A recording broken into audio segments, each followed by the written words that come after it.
Okay. Hare Krishna. ఓం అజ్ఞానతిమిరాంధస్య జ్ఞానాంజనాశలాకయ చక్షురున్మీలితం ఏన తస్మై శ్రీ గురవే నమః. హరే కృష్ణ. ఈరోజు మనము ఆండాల్ తల్లి చెప్పినటువంటి తిరుప్పావై పాసురాలలో మనము 20వ పాసురానికి వచ్చాము. మొదట ఆండాల్ తల్లికి శరణం చెప్దాం. ఆండాల్ తిరువడిగలే శరణం. హరే కృష్ణ. ఓకే. ఈ మొదట మనము నిన్న చూసినటువంటి ఆ పాసురంలో నీలాదేవిని మేల్కొల్పారు కదా. నీలాదేవిని మేల్కొల్పుతూ వర్ణన, ఆమె యొక్క వర్ణన గురించి తెలియజేశారు. ఇక అప్పటికీ కూడా ఏం కాలేదు అంటే నంద మహారాజును, యశోదమ్మను, శ్రీకృష్ణ భగవానుని, బలరాముణ్ణి, మళ్ళీ నంద మహారాజు యొక్క కోడలైనటువంటి నీలాదేవిని అందరినీ మేల్కొల్పడానికి ప్రయత్నిస్తున్నా వాళ్ళు ఉలకడం లేదు, పలకడం లేదు. సరే, ఇక ఎలాగైనా కానీ ఈ పాసురంలో ఇద్దరిని అంటే శ్రీకృష్ణ భగవానుని, నీలాదేవిని మళ్ళీ ఇద్దరిని మేల్కొల్పుదాం అంటూ ఈ 20వ పాసురంలో ఆండాల్ తల్లి ప్రారంభిస్తున్నారు. చదివేసి చెప్దాం. ఓకే. ఆండాల్ పాసురం. ఓకే. 20వ పాసురం. முப்பத்து மூவரும் அமரர்க்கு முன் சென்று கப்பம் தவிர்க்கும் கலியே தூயில் ஏலாய் செப்பம் உடையாய் திலல் உடையாய் செற்றார்க்கு செப்பம் உடையாய் திலல் உடையாய் செற்றார்க்கு வெப்பம் கொடுக்கும் விமலா தூயில் ஏலாய் செப்பன்ன மென்முலை செவ்வாய் சிறுமருங்குல் நப்பின்னை நங்காய் திருவே தூயில் ஏலாய் ஊக்கமும் தட்டொளியும் தந்துன் மணாலனை ஊக்கமும் தட்டுளியும் தந்துன் மணாலனை இப்போதையம்மை நீராட்டேலோரெம்பாவாய் இப்போதையம்மை నీరాటేలోరెంపావాయ్. హరే కృష్ణ. చదవండి మాతాజీ. హరే కృష్ణ. முப்பத்து மூவர் அமரர்க்கு முன் சென்று கப்பம் தவிக்கும் கலியே துயிலேயாய் செப்பமுடையாய் திரளுடையாய் சேற்றார்க்கு வெப்பம் கொடுக்கும் விமலா துயிலேயாய் செப்பெனமே மூளை செவ்வாய் சிறு மருங்குல் நப்பின்னங்காய் திருவே துயிலேயாய் ஊக்கமும் தட்டொழியும் தந்துன்மணாலனை ஊக்கமும் தட்டொழியும் தந்துன்மணாலனை இப்போதையம்மை ராட்டேலோரெம்பாவாய் இப்போதையம்மை నీరాటేలోరెంపావాయ్. Hare Hare Krishna. Krishna. Hare Krishna Mataji. Thank you Mataji. Okay, ఇప్పుడు అర్థం చూద్దాం. ముప్పత్తు మూవర్ అంటే 33 కోట్ల దేవతలకి మనము ఎప్పుడూ చెప్తూ ఉంటాం. మన ఆ, దేంట్లో ఎవరైనా అడిగితే 33 కోట్ల దేవతలు ఉన్నారు అని చెప్తూ ఉంటాం. ఆ విధంగా 33 కోట్ల దేవతలకు ఉమ్, అమరర్కు మున్సెండ్రు అంటే వాళ్లకు ఏదైనా ఆపద వచ్చింది అనడానికి ముందే వెళ్ళి చేరుకుంటాడట భగవంతుడు. అంటే ఇక్కడ మనము 33 కోట్ల మంది దేవతలా అంటే అంతమందిని ఆరాధిస్తారా అంటే అక్కడ 33 కోట్ల మంది అని చెప్పడం ఏమిటి అంటే 33 మంది అన్నమాట. అంటే ఆ మిగతా వాళ్ళందరూ కూడా వారి యొక్క ఆ, ఆ, దేవతలుగా ఉంటారు. ఇప్పుడు మనం ఒక ఇల్లును కడుతున్నాం అనుకోండి. ఇల్లును కట్టేటప్పుడు ఒక ఇంజనీర్ ఉంటారు. ఆ ఇంజనీర్ కింద మళ్ళీ కాంట్రాక్టర్స్ ఉంటారు. తర్వాత మేస్త్రీలు ఉంటారు. ఆ మేస్త్రికి మళ్ళీ ఆ, సేవ అదే సర్వ్ చేసే వాళ్ళు ఉంటారు. ఆ విధంగా అంటే ఒక్క ఇంజనీర్తోనే ఇల్లు కట్టడం అవ్వదు కదా. అదే విధంగా ఇక్కడ మనకి 33 కోట్ల మంది అని చెప్తే అంతమందిని కాదు లెక్క. 33 మంది గణాలు ఉంటారు. వారికి క్రింద మిగతా అందరూ కూడా ఉంటారు. ఎవరు ఆ 33 మంది అంటే ఫస్ట్ ద్వాదశ ఆదిత్యులు. ద్వాదశ అంటే ఏమి? 12. 12 మంది ఆదిత్యులు ఉన్నారు.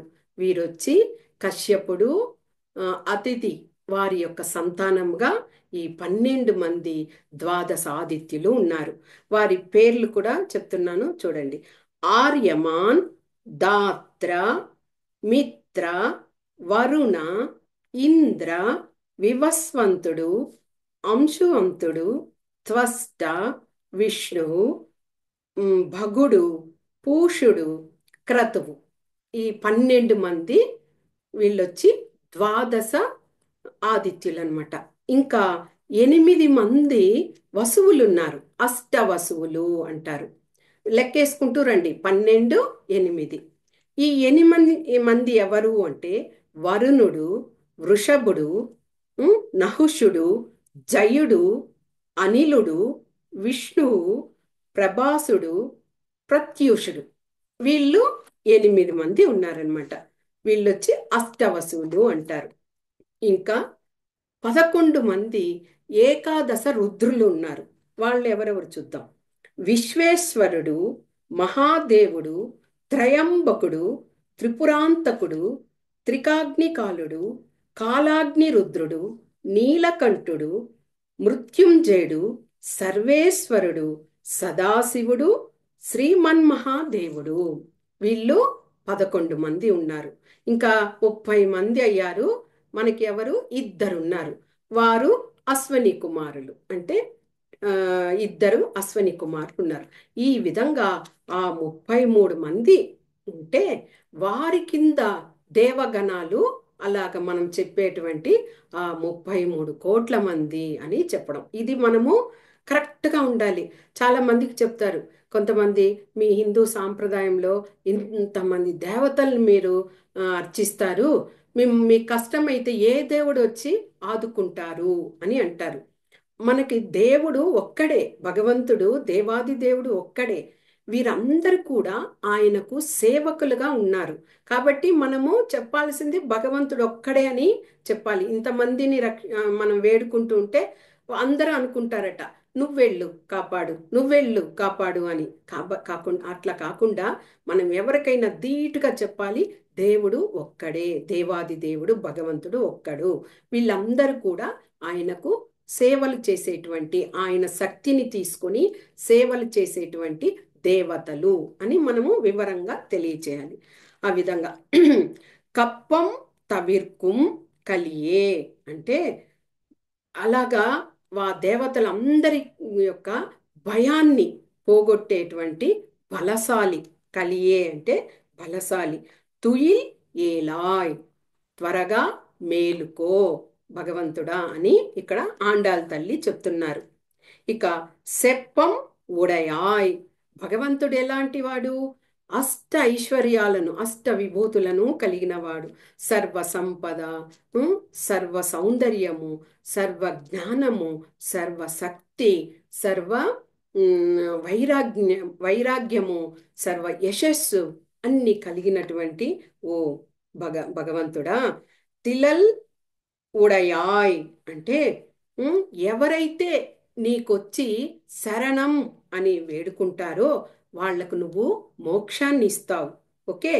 అలా కాకుండా ఎవరైతే నిన్ను గుర్తించరో, ఎవరైతే నీకు శరణం పొందరో అలాంటి వాళ్లకు వెప్పం కుడుక్కుం అంటే వాళ్ళని ఎలాగా భయం కలిగే విధంగా జ్వరాన్ని, ఇప్పుడు జ్వరం రావడము జ్వరం వచ్చేది ఒక విషయం, అదే భయంతో కూడుకున్న జ్వరం వచ్చింది అనుకోండి, ఇంకెలాగుంటది వాళ్ళ పరిస్థితి.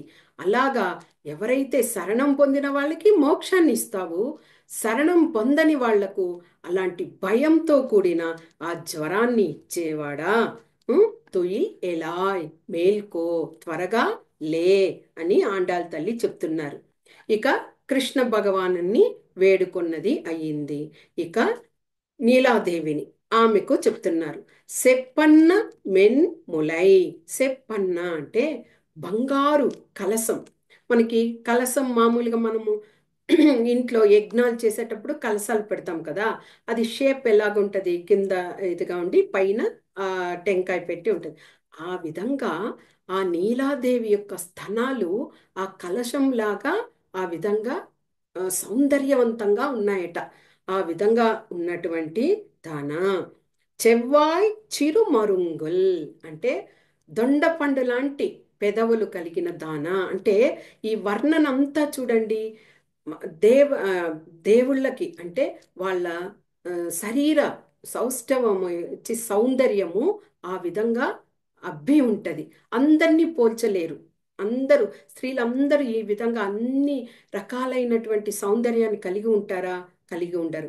ఒకరు కలర్ ఉంటారు, ఒకరు కలర్ లేకుండా ఉంటారు, ఒకరు అందంగా ఉంటారు, ఒకరు అందవిహీనంగా ఉంటారు. కానీ ఇప్పుడు నీలాదేవి వర్ణనలో ఏమి, ఆమె పరిపూర్ణమైన సౌందర్యాన్ని కలిగిన దాన అని. ఆమె పెదవులు అలాగే ఎర్రగా, చెవ్వాయ్ అంటే ఎరుపు రంగులో ఉన్నాయి అని చెప్తున్నారు. ఇక్కడ నప్పిన్నై నంగాయ్ అంటే పరిపూర్ణమైన దాన, 100%. అంటే ఆమె సౌందర్యవతి అని చెప్పడానికి ఎక్కడా లోపం లేదు. అలాగా సౌందర్యవతిగా ఉన్నదాన, పరిపూర్ణుల దాన అని. అంటే లక్ష్మీదేవి సమానురాలు కాబట్టి ఓ లక్ష్మీదేవి అన్నట్టుగా చెప్తున్నారు. తిరువే తుయిల్ ఎలాయ్. తిరువే ఆ ద్వారాన్ని తీయమ్మా, త్వరగా మేల్కొని రా తల్లి అని పిలుస్తున్నారు. ఉక్కముం తట్టొలియం అంటే ఉక్కముం అంటే వింజామర. మనం భగవంతునికి సేవ చేస్తాం కదా, వింజామర. తట్టొలియం అంటే అద్దము. అంటే నీలాదేవి భగవంతునికి వింజామర చేస్తూ అద్దంలో ఆయన మోముని, మనకి మందిరాల్లో కూడా చూడండి, ఉదయాన మనకి సుప్రభాతం ఆ సమయాల్లో భగవంతునికి అంటే మంగళహారతి చేసేటప్పుడు అలాంటి సమయాల్లో మందిరాల్లో, వైష్ణవ మందిరాలలో ఎక్కువగా అద్దంని చూపిస్తారు. అంటే ఆ భగవంతుని యొక్క సౌందర్యంని ఆ అద్దంలో చూసే విధంగా తెలియజేస్తారనమాట. ఆ విధంగా ఆ వింజామరను, ఆ అద్దాన్ని మాకు ఇచ్చి అక్కడ సేవలు చేస్తున్నారు నీలాదేవి. వాటిని మాకు ఇచ్చి తందున్ మనాలనై అంటే నీ వల్లభుడిని, నువ్వు ఒక్క నిమిషం కూడా ఆయన్ని వదిలిపెట్టి ఉండలేక ఉన్నావు. అంటే ఆ విరహం అనేది నువ్వు అలలేక ఉన్నావు. కాబట్టి ఆ నీ యొక్క ఆ వల్లభుడిని ఇప్పోదే ఎమ్మాయి అంటే మాతో కలిసే విధంగా, అంటే మా దగ్గరకు వచ్చి మమ్మల్ని ఆశీర్వదించే విధంగా, మాతో కలిసి ఉండే విధంగా ఆ, తలుపు తీయమ్మ, భగవంతుడు బయటకు రాని అని మేము వ్రతం చేస్తున్నాము. ఉం? నీరాటేలోర్ అంటే ఇక్కడ మాతో వచ్చి కలుసుకొని భగవంతుడు మా దగ్గరకు రాని అనేసి ఇక్కడ చెప్తున్నారు. ఎంత అర్థం చూడండి ఆ పాసురంలో.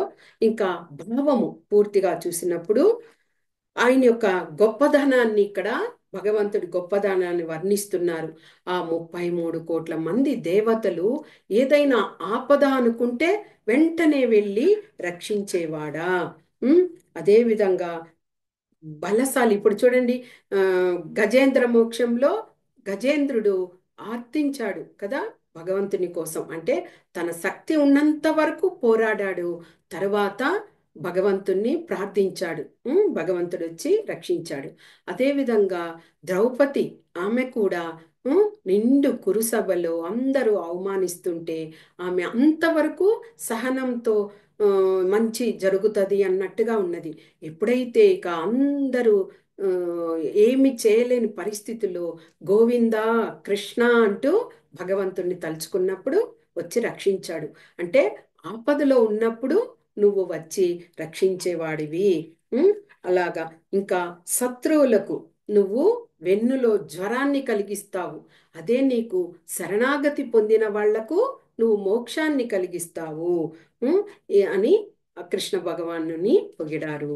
తర్వాత నీలాదేవికి చెప్తున్నారు ఆమె యొక్క సౌందర్య ని గురించి చెప్తూ, నీవు ఆ కలసం లాంటి స్తనం కలిగి ఉండి పెదవులు ఎర్రగా ఉండి ఉం, చక్కగా పరిపూర్ణమైన సౌందర్యాన్ని కలిగిన ఓ నీలాదేవి, ఒక్కసారి ఆ తలుపులను తెరువమ్మా.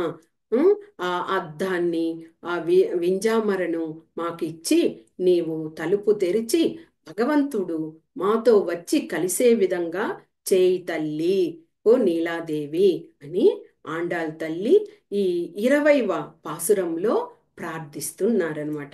ఎంత అద్భుతమైన వర్ణన ఇది చూడండి, చక్కగా ఉంది. ఓకే, నెక్స్ట్ 21 పాసురముకి చూద్దాం.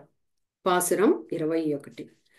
ஏற்ற கலங்கள் எதிர் பொங்கி மீதலிப்ப மாற்றாதே பால் சொரியும் வல்லல் பெரும் பசுக்கள் ஆற்ற படைத்தான் மகனே அறிவுராய் ஆற்ற படைத்தான் மகனே அறிவுராய் ஊற்றமுடையாய் பெரியாய் உலகினில் தோற்றமாய் நின்ற சுடரே தூயில் ஏலாய் மாற்றார் உனக்கு வழி தொலைந்துன் வாசல் கண் ஆற்றாது வந்துன் அடிபணியும போலே ஆற்றாது வந்துன் அடிபணியும போலே போற்றியாம் வந்தோம் புகழ்ந்தேலோரெம்பாவாய் போற்றியா வந்தோம் పుగల్దేలోరెంపావాయ్. చదవండి మాతాజీ. హరే కృష్ణ. ஏற்ற கணங்கள் எதிர் பொங்கி மீதலிப்ப மாற்றாதே பால் சொரியும் வல்லல் பெரும் பசுக்கள் ஆற்ற படைத்தான் மகனே அறிவுராய் ஆற்ற படைத்தான் மகனே அறிவுராய் ஊற்றமுடையாய் பெரியாய் உலகினில் தோற்றமாய் நின்ற சுடரே துழிலாய் மாற்றார் உமக்கு வழி தொலை உன் வாசற்கண் ஆற்றாது வந்துன் அடிபணியுமா போலே ஆற்றாது வந்துன் அடிபணியுமா போலே போற்றியாம் வந்தோம் புகழ்ந்தேலோரெம்பாவாய் போற்றியாம் வந்தோம் புகழ்ந்தேலோரெம்பாவாய். ஆண்டாள் திருவடிகளே சரணம். Hare Krishna Mataji. Thank you Mataji. Okay, ఈ పాసురంలో అర్థం ఏమిటి, భావం ఏమిటి తెలుసుకుందాం. ఈ 21 పాసురంలో మళ్ళీ మనం ఇది వరకు తెలుసుకున్న విధంగానే ఆ గోకులంలోని పాడి పశు సంపద, అంటే పశువులు ఇది వరకు కూడా మనము చూసాము. ఆండాల్ తల్లి ఆ స్నేహితులందరినీ తీసుకొని వచ్చి ఒక గోపిక ఇంటి ముందు నిలిచినప్పుడు ఆ పశువులు తానంతటా అదే పొదుగు నుంచి ఆ పాలంతా కూడా కారిపోతూ అక్కడంతా బురద బురదగా అయిపోయిందట. అంటే ఎవరో ఒకరు వెళ్ళి ఆ ఆ పొదుగు నుంచి పాలను తీయడం లేదు. అదే ఆ భావనతో ఆ పాలన్నింటినీ అలాగ ఇచ్చేస్తున్నాయట. అదే సందర్భంగా ఇక్కడ మళ్ళీ ఒకసారి చెప్తున్నారు ఆండాల్ తల్లి. ఏట్ర కలంగల్ అంటే పాల కోసం ఉంచిన కుండల్లో పాలను తీస్తారు కదా, అలాగా పాల కోసం ఇచ్చిన ఆ కుండల్లో ఎదురు పొంగి మీదలిప్ప అంటే ఆ పశువుల దగ్గర ఆ కుండలు పెట్టినప్పుడు అలాగే పొంగి పొర్లుతున్నాయట. అంటే ఎవరు పాలను పితకడం లేదు. ఆ ఆ పశువు వచ్చి అంత ఆనందంతో ఆ పొదుగుల నుంచి పాలను ఎక్కువగా, ఎందుకు సమృద్ధిగా ఉంది. వర్షాలు పడ్డాయి, చక్కగా గడ్డి అంతా కూడా ఎక్కువగా ఉంది, బాగా ఆ గడ్డిని తీసుకుంటున్నాయి ఆవులన్నీ. కాబట్టి ఆ పొదుగుల నుంచి పాలు అలాగే వచ్చేస్తున్నాయట. మాట్రాదే పాల్ సూర్యం అంటే ఎలాంటి ఇది లేకుండా అధికంగా పొంగి పొంగి ఆ పాలు సూర్యం అంటే అలాగే వచ్చేస్తున్నాయట. అలాంటి వల్లల్ పెరుం పశుక్కల్, అలాంటి పశు సంపదను కలిగినటువంటి ఆట్ర పడైతాన్. అంటే ఎవరు ఆట్ర పడైతాన్ అంటే ఇక్కడ అధికంగా అలాంటి పశు సంపదను కలిగి ఉన్నటువంటి ఆ, నందగోప మహారాజా, ఆ మహారాజు యొక్క కుమారుడా, మగనే. అంటే ఇక్కడ ఆట్రపడైతాన్ అనేది నంద మహారాజుకి సూచిస్తుంది. మగనే, ఆయన యొక్క కుమారుడా అని ఇక్కడ. అరివురాయ్ అంటే త్వరగా లే, మేల్కో ఓ కృష్ణ అని చెప్తున్నారంటే, నందమహారాజు ఉన్న ఆ సమయంలో, ఆ కాలంలో పశువులకి కొదవలేదట. లక్షల కొద్ది పశువులు, వేల కొలది పశువులను వాళ్ళు పోషించేవాళ్ళు. ఆ పశు సంపదే ఆ నందగామంలో ఆ వ్రజవాసులు అందరూ కూడా ఆ పశు సంపద మీద ఆధారపడి చక్కగా పాలు, పెరుగు, వెన్న, నెయ్యి వీటినన్నింటినీ సమృద్ధిగా ఉంచుకునేవారట. ఆ అలాంటి పశు సంపదను కలిగిన నందమహారాజు యొక్క కుమారుడా, మేల్కో అని చెప్తున్నారు. ఇక ఊట్రం ఉడయాయ్ అంటే దారుఢ్యం కలిగిన వాడా, ఓ బలశాలి అని చెప్తున్నారు. పెరియాయ్, పెరియాయ్ అంటే అప్రమేయమైనటువంటి, అంటే అంతటి శక్తి సామర్థ్యాలు. ముందు మనకి షడ్ విభూతులను గురించి చెప్పారు, ఆయన యొక్క సౌందర్యము, సంపద అవన్నీ. ఇక్కడ బలము, శక్తిని గురించి చెప్తున్నారు. అలాంటి శక్తి కలిగిన వాడా, ఉలగనిల్ తోట్రమాయ్ నిండ్రా అంటే ఈ ప్రపంచానికే నీవు ఒక వెలుగులాగా అలాగా ఉన్నావు. ఉమ్, సుడరే అంటే ఒక జ్యోతి, అలాగా తోట్రమాయ్ అంటే ఆవిర్భవించి ఒక జ్యోతిలాగా వెలిగి అందరికీ జ్ఞానాన్ని ఇస్తున్నవాడా. తుయిల్ ఏలాయ్ అంటే త్వరగా మేల్కో అని ఇక్కడ ఇక్కడ పూర్తిగా కృష్ణ భగవాన్ గురించే. ఇక మాట్రార్ ఉణక్కువలి, మాట్రార్ అంటే శత్రువులు. ఈ శత్రువులందరూ కూడా ఎలాగా భగవంతుని మీద, ఆయనకు అందరినీ సమదృష్టితో చూస్తాడు భగవంతుడు. ఎప్పుడూ పక్షపాత బుద్ధిని చూపించడు, అందరు సమమే. శత్రువులైనా సమమే, మిత్రువులైనా సమమే ఆయనకు. కానీ ఈ శత్రువులు ఉన్నారు చూడండి, ఆయన సమంగా చూస్తూ ఉంటే కూడా భగవంతుణ్ణి ఈర్ష్యతో, అసూయతో ఆయన్ని వ్యతిరేకంగానే చూస్తూ ఉంటారు ఆ శత్రువులు.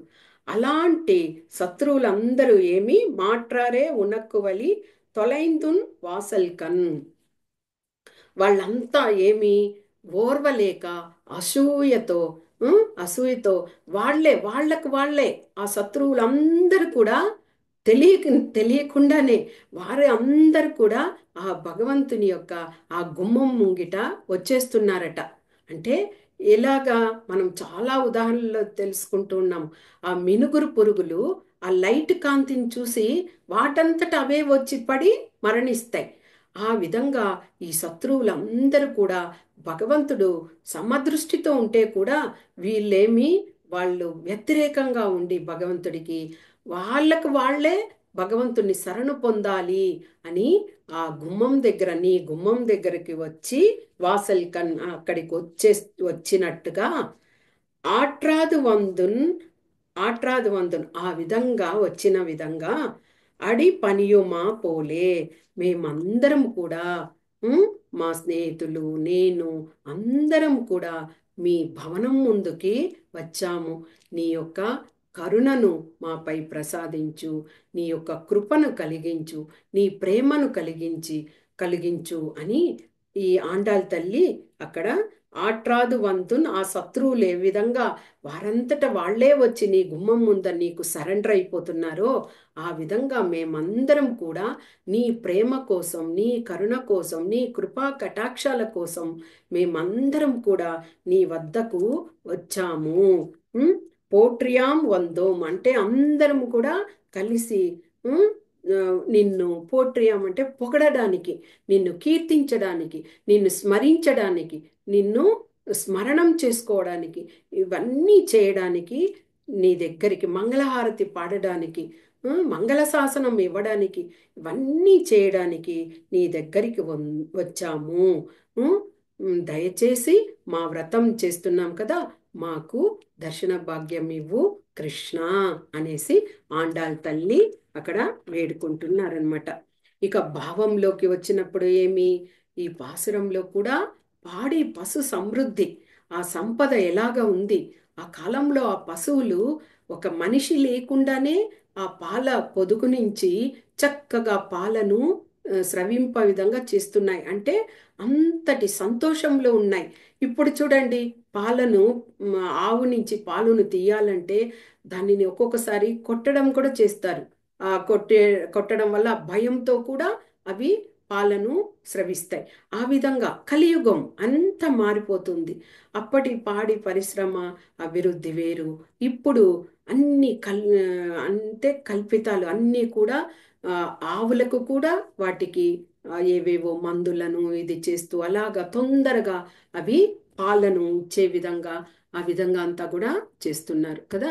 అది ఆ విధంగా ఆ పశువులన్నీ కూడా వాటి కింద ఆ కుండలు ఉంచితే ఆ పాలు పొంగి పొరలి కిందకు అలాగే వెళ్ళిపోతున్నాయి. ఉమ్, అలాంటి పశు సంపదనంతటిని చూసుకునేటువంటి ఆ నందమహారాజు యొక్క కుమారుడా, నువ్వు మేల్కో. ఉమ్, తర్వాత ఆయన యొక్క పరాక్రమం గురించి చెప్తున్నారు. ఓ బ్రహ్మస్వరూపుడా, ఓ పరంబ్రహ్మస్వరూపుడా, ఆశ్రిత రక్షకుడా, ఈ విశ్వాన్నంతటినీ నువ్వు పోషకుడు అయి రక్షిస్తున్నటువంటి వాడా, ఉమ్, ఆ, ఈ లోకంలో నువ్వు ఆ ధర్మాన్ని స్థాపించడం కోసం నువ్వు ఆ, అవతారం రూపాన్ని ఎత్తి ధర్మం స్థాపించడం కోసం ఆవిర్భవించిన వాడా ఉమ్, అని అక్కడ భగవంతుణ్ణి పొగడుతున్నారు.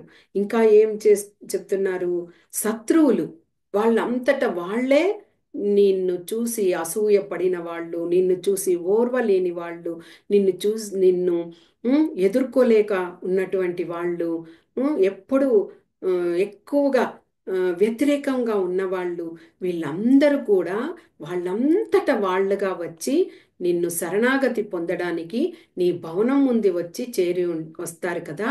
ఆ విధంగా మేము కూడా నీ యొక్క, వీళ్ళు శత్రువులు కాదు ఆండాల్ తల్లి, వీళ్ళందరూ ప్రియంగా ప్రియంగా వ్రతం చేస్తున్నాము అని నీ దగ్గరకు వచ్చి నీ కరుణను, నీ ప్రేమను, నీ కృపాకటాక్షాలను పొందడానికి మేమందరము ఉవ్విళ్ళూరుతూ వచ్చాము.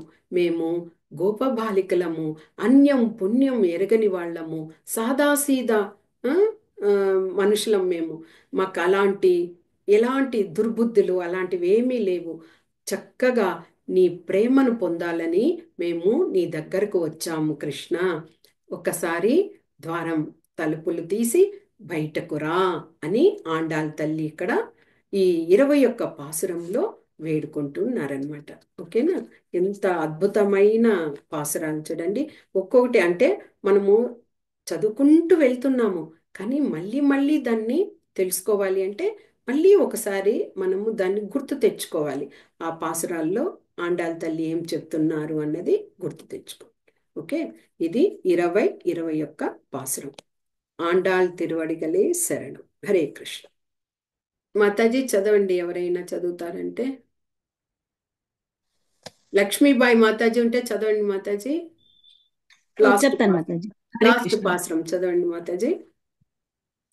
ஏற்ற கள்ளங்கள் எதிர்பொங்கி மீதளிப்ப மாற்றாதே பால் சொரியும் வள்ளல் பெரும் பசுக்கள் ஆற்ற படைத்தான் மகனே அறிவுராய் ஆற்றப்படைத்தான் மகனே அறிவுராய் கூற்றமுடையாய் பெரிய உலகினில் தோற்றமாய் நின்ற சுடரே துயிலெலாய் மாற்றார் உனக்கு வழி தொலைந்துன் வாசற்கண் ஆற்றாது வந்துன் அடிபணியுமா போலே ஆற்றாது வந்துன் அடிபணியுமா போலே போற்றியம் வந்தோம் புகழ்ந்தேலோரிம்பாவாய் போற்றியம் வந்தோம் పుగల్దెలోరింబావాయ్. హరే హరే కృష్ణ. కృష్ణ. Thank you Mataji. తిరువడిగలు. మాతాజీ రేపు మీరు 22వ పాసురం చదవండి. అముదా మాతాజీ 21 చదువుతారు. ఓకే. 21 చదివాయి మాతాజీ. అదే మాతాజీ 22, 23 23 ఓకే. చదవండి. మాతాజీ 22 చదువుతారంట. ఓకే. ఓకే. 23 చదవండి మీరు. లాస్ట్ది ఓకే. ఆమె ఫస్ట్ది చదువుతానని చెప్పారు మాతాజీ. ఓకే. Thank you. సరే. ఓకే మాతాజీ. ఆదివారం అయితే కూడా మీరు చక్కగా వచ్చి క్లాస్ విన్నారు. సంతోషం. ఇంకెవరైనా ఉన్నారా? పార్వతీ మాతాజీ రాలేదేమో. ఓకే. ఇది నిలుపుతాను, మళ్ళీ మాట్లాడు.